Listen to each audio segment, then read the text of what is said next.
My name is Julie Bert, and I'm the director of the Hardware Research and Technology Lab. We're actually using microbes to sequester rare earth elements from mine tailings. And so the way to think about this is this solves two problems that are really interesting right now in the sustainability space.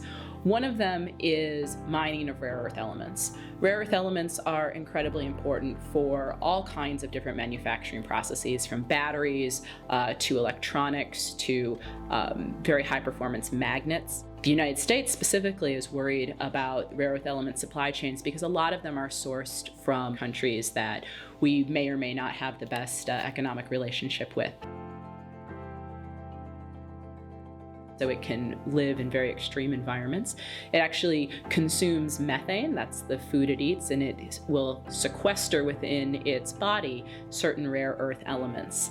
And so if you can build a filter, effectively, a living filter out of these bacteria by sequestering them in a membrane and then flowing the wastewater over it, and as well as feeding them methane to keep them alive, they will eventually sequester the rare earth elements inside their bodies. And then you can re-extract those rare earths. So you both have a cleaner water that comes out of your filter and the rare earth elements that you're interested in using for other purposes.